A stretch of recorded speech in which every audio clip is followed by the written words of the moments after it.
Atos 28, 31.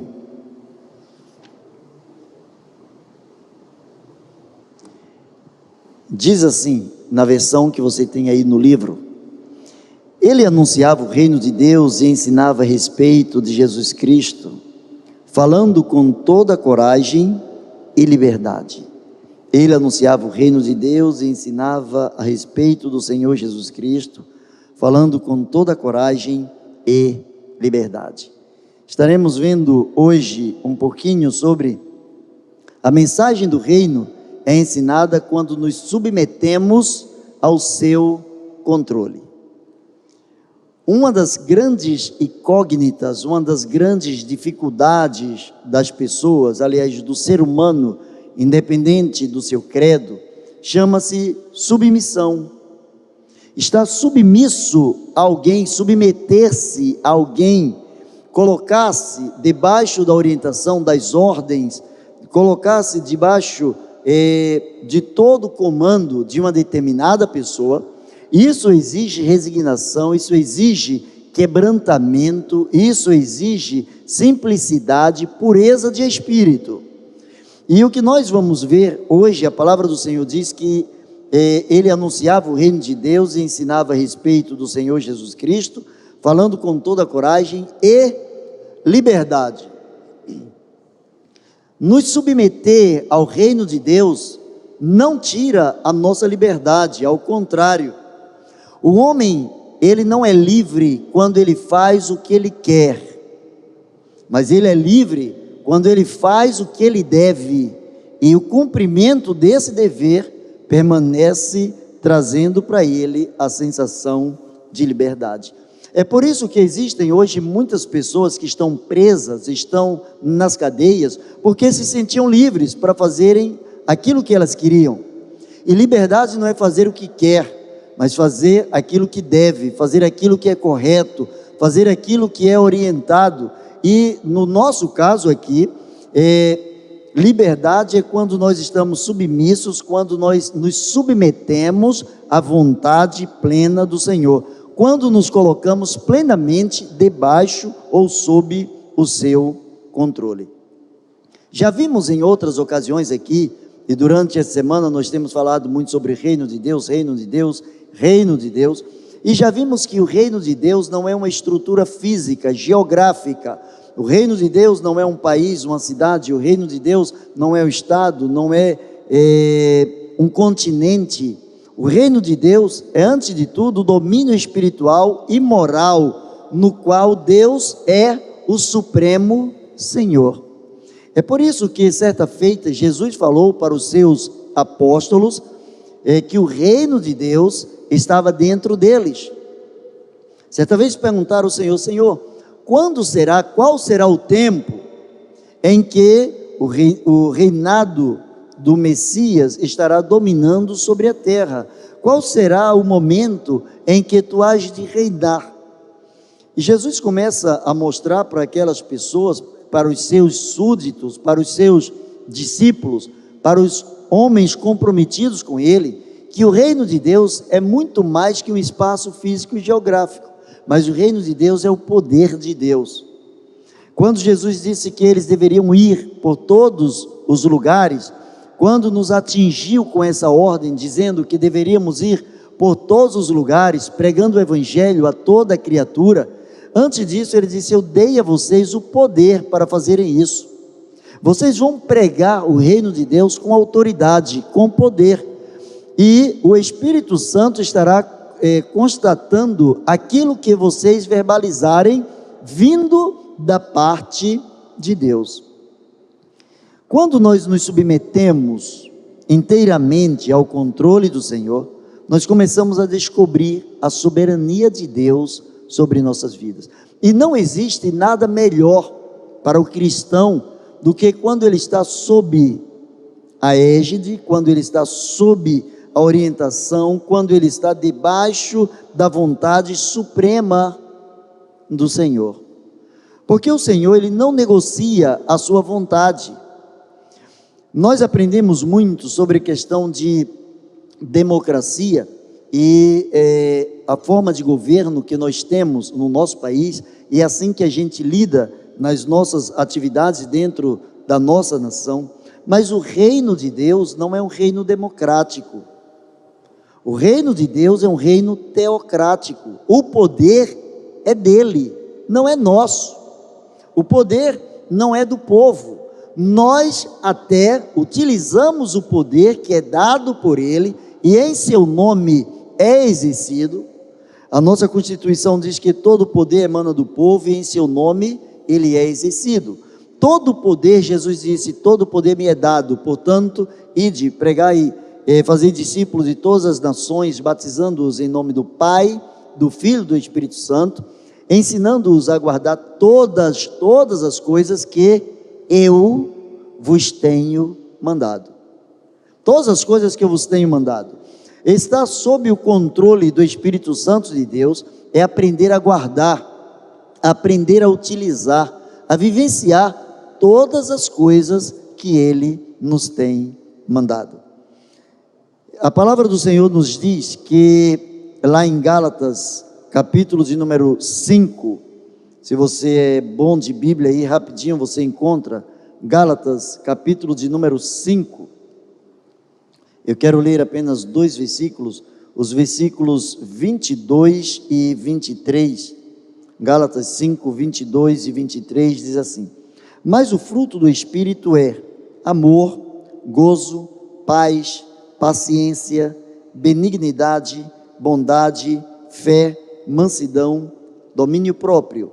Contra estas coisas não há lei. Quando nós nos permitimos estar debaixo, sob o domínio espiritual de Deus em nossas vidas, Ele começa a produzir em nós as mesmas evidências e as mesmas características parecidas com Jesus, ou encontradas em Jesus, na vida de Jesus.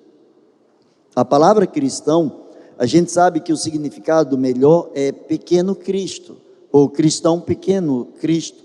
Nós somos como que miniaturas do Filho de Deus, nós somos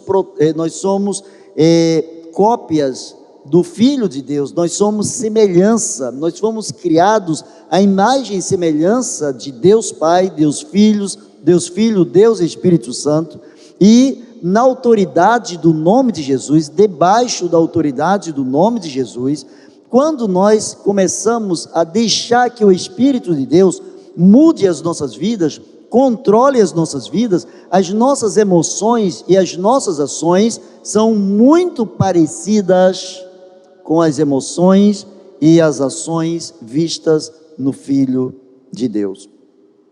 Contra essas coisas, que coisas? Essas que ele acabou de falar. E quais foram essas coisas?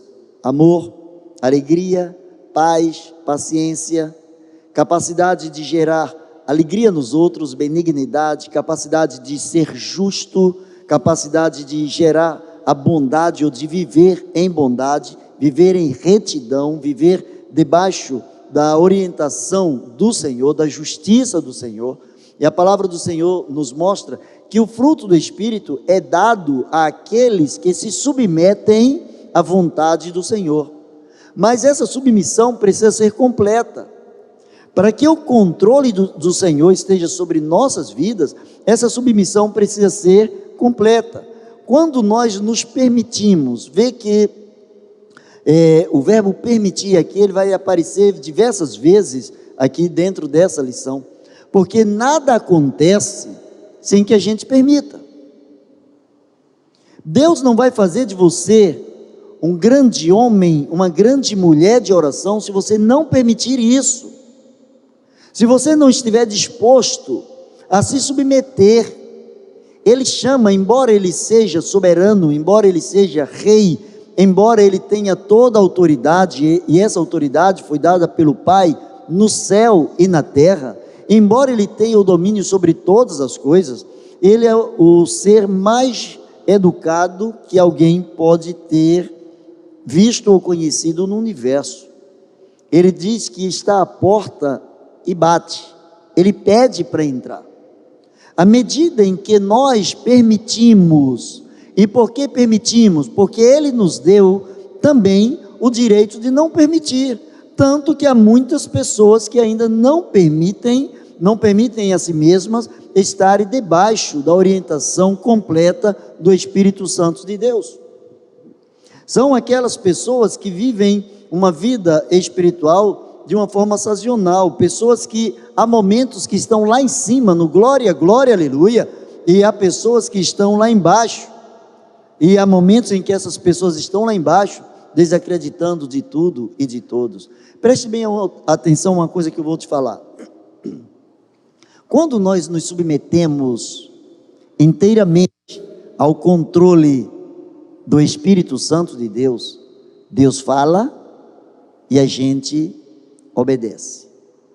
Você já viu que a palavra de Deus, ela nos encoraja em vários lugares? Deus fala o tempo todo: sim, eu estou com você, vai dar certo, vai em frente, sim, eu te seguro pela tua mão direita, te digo, não temas que eu te ajudo. Ele diz assim: se ainda que você tropece, eu vou levantar. O tropeçar do homem, o cair do homem, mas o levantar é de Deus. Existem centenas, milhares de orientações da parte de Deus. Deus fala 100 vezes a você: vá que eu estou com você. Aí você não acredita. O diabo fala uma vez: não vai dar certo, e você acredita. A palavra do Senhor está cheia, repleta de orientações em que, quando nos submetemos, porque por livre e espontânea vontade, de uma forma natural, nos colocamos debaixo da orientação de Deus, a vida cristã é uma vida que não tem como dar errado. A vida cristã não tem um final infeliz, nunca. Porque a vida cristã, quando nós nos submetemos ao controle, quem está no controle é o Espírito Santo de Deus, e o Espírito Santo de Deus não perde batalha, não perde guerra. O Espírito Santo de Deus nos faz em Cristo mais do que vencedores. Então, se Ele nos faz em Cristo mais do que vencedores, Ele é mais do que vencedor. Deu para você entender? Quando nós nos permitimos estar debaixo do domínio espiritual de Deus sobre nossas vidas, Ele nos capacita a vivermos uma vida de santidade. E o que significa santo? Santo significa separado. Uma vida de santidade é uma vida exclusiva para uso do Senhor. É uma vida onde nós nos esforçamos ao máximo, ao extremo, às vezes com choros, às vezes com lágrimas, às vezes gemendo, às vezes orando, às vezes a oração não sai nem em forma de palavras, sai em forma de gemidos. Mas gemidos, lágrimas, orações que são colhidas diante do trono da graça de Deus, e cuja resposta vem orientado pelo Espírito de Deus, nos dando uma vida de santidade. Nós estamos caminhando para o final dos primeiros 40 dias neste ano, mas eu pergunto a você: qual é a sua disposição de mudança, de relacionamento com Deus, depois que acabarem os 40 dias de oração? Você não pode, não deve ficar refém, se não tiver uma reunião aqui de oração, no dia 42º, no 41º estaremos, no 42º não tem. Então, ai que pena, aí você vira novamente uma bola murcha, e aí tudo que você recebeu, parece que você foi num posto de gasolina, encheu o tanque, saiu gastando por aí, e agora entrou novamente na reserva, entrou novamente no vermelho. Quando nos submetemos a Ele, ao seu controle, a mensagem do Evangelho é anunciada de uma forma com muita facilidade, porque nós somos a mensagem viva. Paulo diz que nós somos a carta viva, nós somos a expressão do amor de Deus, e não é porque sejamos melhores, porque não pecamos, nada disso. Somos iguais a quaisquer outras pessoas. Qualquer uma outra pessoa é igual a nós, em essência. A diferença está em cada um no servir em se submeter espontaneamente ao controle do Espírito Santo de Deus, para que Ele nos capacite a uma vida de santidade, para que a igreja, ela cresça e se estruture. A igreja, quando, se uma pessoa na igreja decidir viver uma vida de santidade, daqui a pouco o Espírito Santo levanta uma outra pessoa, são 2, 3, 10, 12, como Jesus fez com os seus apóstolos, depois 120, depois 3.000, 5.000, depois já eram incontáveis, quando a igreja se submete à vontade do Senhor. No livro de Efésios, ou na carta do apóstolo aos Efésios, capítulo de número 4, versículos 11 e 12, ele diz assim, na versão que tem aí no livro, vou ler aqui para ficar igual a de vocês: e Ele mesmo, o próprio Deus, deu uns para apóstolos, e outros para profetas, e outros para evangelistas, e outros para pastores e doutores, querendo o aperfeiçoamento dos santos, para a obra do ministério, para a edificação do corpo de Cristo. O que é que o apóstolo Paulo está dizendo aqui? Veja bem, Deus estruturou a igreja, Deus planejou. Deus não é um Deus que não é o Deus, não vou dizer nenhum Deus, que não há um outro Deus. Deus não é Deus que vai fazendo a coisa simplesmente à moda, vamos embora. Deus é um ser inteligente, e os seres inteligentes, eles pensam, e os seres que pensam, eles planejam. Deus poderia ter dito, num toque de mágica, haja tudo, e haveria tudo, mas diz a palavra de Deus que Ele fez uma seleção de coisas que aconteceriam a cada dia, desde o haja luz até o façamos o homem a nossa imagem e semelhança. Ele detalhou para cada coisa, para cada dia, determinada coisa, e Ele detalhou para a igreja, Ele detalhou para o corpo, para que o corpo cresça em santidade e se desenvolva espiritualmente. Ele mesmo, Ele deu, Ele nem esperou, até porque se a iniciativa fosse nossa, não teria o mesmo peso, não teria o mesmo poder, dado que somos limitados, dado que somos pecadores. Ele diz, Ele mesmo deu uns para apóstolos. Quem são os apóstolos? São os discípulos que geram outros discípulos.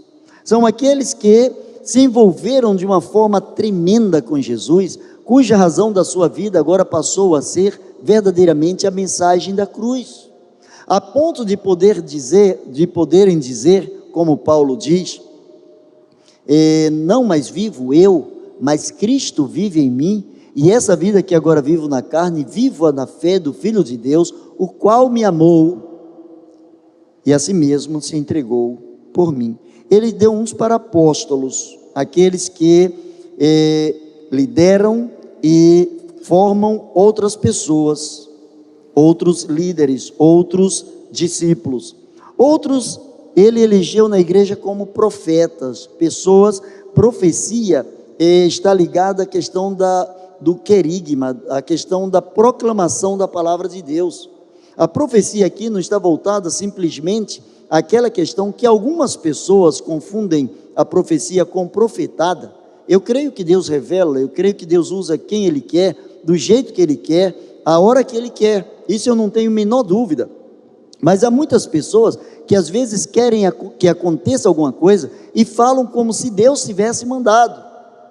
Só que quando falam que Deus não mandou, Deus vela pela sua palavra e esta palavra não se cumpre. Deus colocou na igreja pessoas que professem a palavra dele com autoridade. Esses são os profetas, são aqueles que pregam a palavra, e pregar a palavra é muito mais que falar a palavra. Pregar a palavra significa vivenciar a palavra. A outros Deus colocou como evangelistas, aqueles que têm facilidade de pregar as boas novas, de envolver outras pessoas das mais variadas formas possíveis, levar outras pessoas pelo contato pessoal a descobrirem quem é o próprio Senhor Jesus. E a outros ele colocou na igreja para serem pastores e doutores, pastores e mestres, pastores e professores, pastores e pessoas capacitadas para ensinarem a palavra de Deus. Com que visão o Espírito Santo de Deus colocou tais pessoas na igreja? A palavra de Deus diz que querendo o aperfeiçoamento dos santos para a obra do ministério, para a edificação do corpo de Cristo. O corpo de Cristo não pode ser um corpo qualquer não, meu irmão. Qualquer uma outra religião, ela pode ter pessoas que entrem deficientes e continuem deficientes.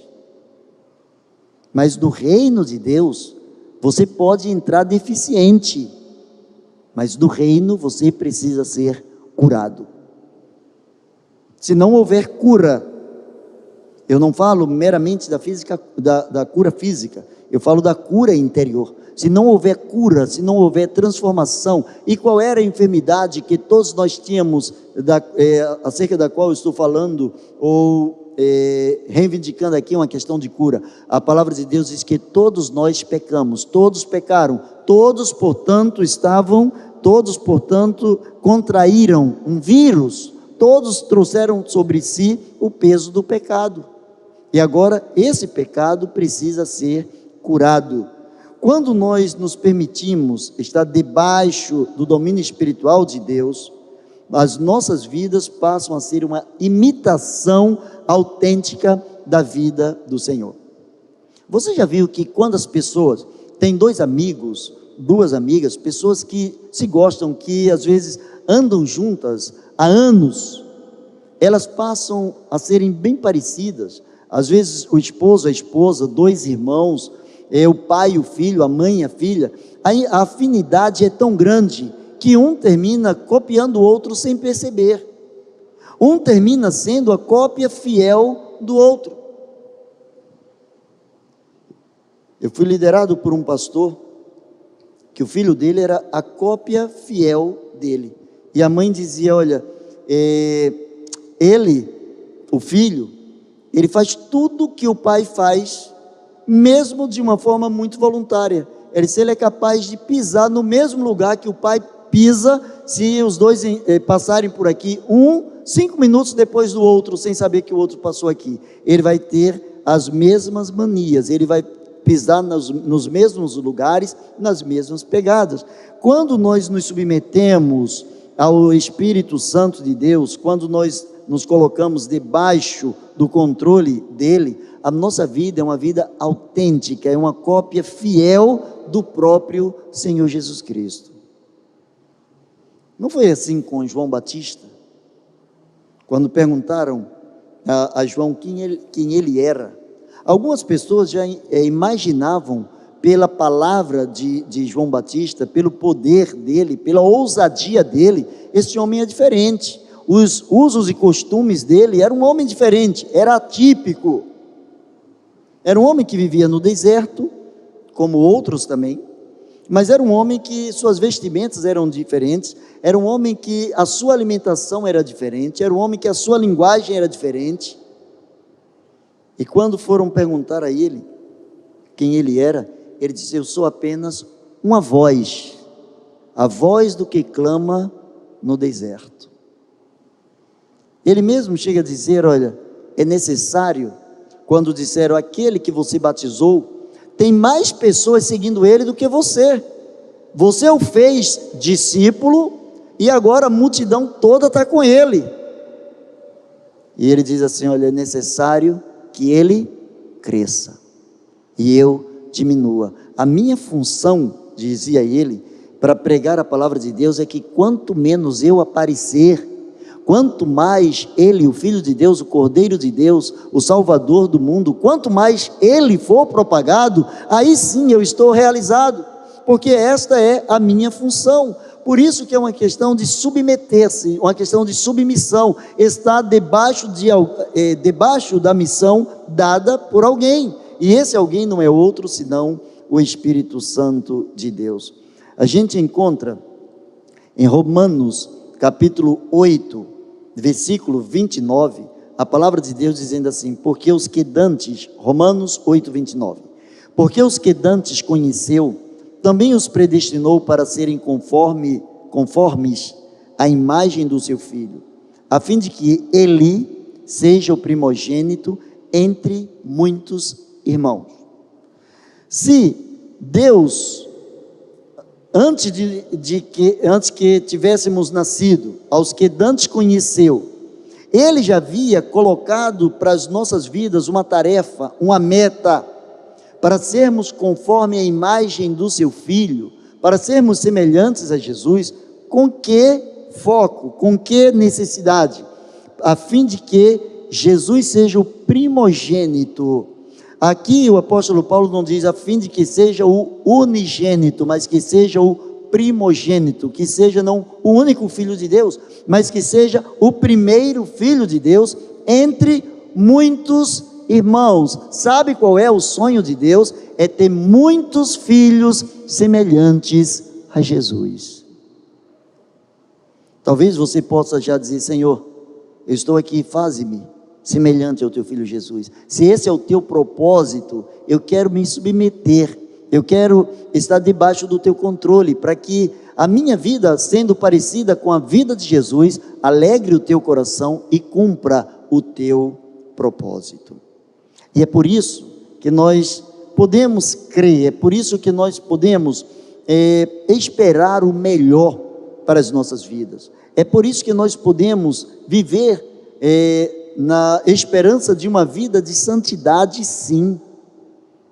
Cada vez mais o mundo está mergulhado no pecado, cada vez mais as pessoas vivem com todo tipo de pluralidade, as pessoas vivem cada vez mais correndo em várias direções, aceitando tudo e todas as coisas. A palavra do Senhor diz que Deus, dentro da sua soberania, Ele já colocou em nossas vidas, ou para as nossas vidas, diante das nossas vidas, qual é a sua vontade. Desde o momento em que Ele mandou que Moisés subisse ao monte para receber ali as tábuas da lei, até que Ele mandou Jesus subir na cruz do Calvário, para que ali Ele pudesse também entregar, muito mais que as tábuas da lei, mas pudesse entregar a vivacidade, o poder, o conteúdo do que a lei estava apontando, para quem a lei estava apontando. Quando o próprio Jesus diz: Pai, está consumado, Pai, em tuas mãos eu entrego meu espírito, Pai, tudo que eu tinha que fazer até agora eu fiz, já não tem mais nada a fazer, está tudo consumado. Ali Jesus colocou diante de mim, diante de você, diante da igreja, um grande desafio. Tudo que Jesus podia e queria fazer para que a igreja pudesse ser edificada, para que a igreja crescesse, Ele fez. Ele não vai fazer mais nada além daquilo, Ele não vai fazer mais nada. Agora quem vai fazer é a igreja se submetendo à voz do Espírito de Deus. Jesus não vai pregar em nosso lugar, Jesus não vai curar em nosso lugar, Jesus vai nos utilizar sim, para sermos instrumentos da sua graça, para a glória do seu santo nome. Mas para concluir, hoje nós podemos e precisamos desafiar as nossas vidas, para que as nossas vidas sejam referências na presença do Senhor. Precisamos pedir isso a Deus: Senhor, eu quero ser uma referência, eu quero que as pessoas olhem para mim, mas olhem para mim com um destaque. E qual é o destaque? O melhor título que eu posso ter, o maior nome que eu posso trazer sobre as minhas costas, o maior troféu que eu posso exibir, o melhor diploma que eu posso colocar diante das pessoas, a qualidade de servo, apenas servo de Deus. Na escola de Deus só tem um lugar para senhorio, e esse já está ocupado pelo Senhor Jesus. Na escola de Deus, Ele colocou na igreja, uns para apóstolos, outros para profetas, outros para evangelistas, outros para pastores e doutores, querendo a edificação do corpo. Ou seja, todos nós precisamos nos submeter ao Espírito Santo de Deus, para que Deus use cada pessoa com o seu devido dom, de modo que a igreja se fortaleça. E à medida em que a igreja se fortalece, a igreja vive uma vida de santidade e ela propaga o evangelho de Deus com todo comprometimento. Eu quero desafiar você agora para orar. Quero convidar você a baixar a sua cabeça, aqui ou em casa. Peça ao Senhor: Senhor, faze da minha vida uma vida de referência. Dá-me um viver de santidade. Dá-me comprometimento com a propagação do teu evangelho. Me ajude a propagar esse evangelho, mas de uma forma eficaz, de uma forma eficiente. Me ajude a não envergonhar o teu nome. Me ajude, Senhor, para que quando as pessoas olharem para mim, elas não vejam Eduardo, mas que elas vejam o brilho da tua glória, que elas vejam a tua essência, Senhor, que ao olharem para mim, elas possam lembrar da tua presença e glorifiquem o teu santo nome. Essa é a fundamental tarefa da nossa igreja, da igreja do Senhor, e eu quero orar juntamente com você. Pai bendito, na autoridade do nome de Jesus, para a honra e glória do teu santo nome, ó Deus, coloque a tua mão de poder sobre a vida de cada servo, de cada serva, de cada pessoa, Senhor, que na tua presença tem glorificado o teu santo nome, que tem buscado a tua face em oração. Senhor, nós estamos pedindo porque nós necessitamos, porque nós cremos, não porque tenhamos algum tipo de merecimento. É por isso que nós estamos orando no nome de Jesus. É por isso que nós estamos te pedindo, Senhor, que coloques a tua mão de poder sobre a vida da tua igreja. Pai, dá-nos esse brilho, dá-nos, ó Deus, este comprometimento na propagação do evangelho. Dá-nos uma vida de santidade. Faze-nos referência, Senhor, nesta localidade. Que cada pessoa que está participando deste momento de oração seja um farol, Senhor, que brilhe e reflita o brilho da tua glória. Assim oramos, Pai, em nome de Jesus. Amém e amém. Deus abençoe você.